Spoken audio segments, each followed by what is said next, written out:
Bakın sosyal medyaya düşecek. Cumhurbaşkanı bunu hesabını size soracak.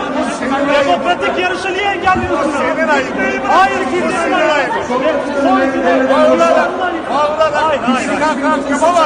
Hayır, listemi verir misiniz? Genel toplam 270.885.6 kuruş. 01.01.2018, 31.12.2018 tarihli kesinlikle paketleri. Önceki dönemden değerli borçlar. 48.989.98 Yarışa gireceğim. Demokratik kazanacak.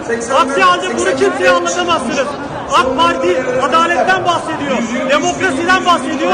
O halde kendi teşkilat mensubunun demokratik bir şekilde yarışmasına izin verecek. Evet, demokrasi ve adalet olmasa sen böyle konuşamazsın. İzin verecek. Kesinlikle. Niye listeme başlıyorlar? Başkanlık yapamazsın. Mahkemeye git.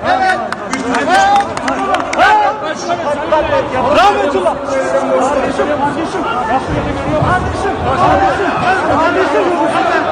Arkadaşlar sakin olun arkadaşlar. İlerliyorlar. Resmen şu anda cerple, kavgayla, dövüşle karşı tarafı püskürtmeye çalışıyorlar. Arkadaşlar sakin olun. Adaletsizliği herkes Bakın, görsün. bu itirazlar için yarın yine itirazını yaparsın kardeşim.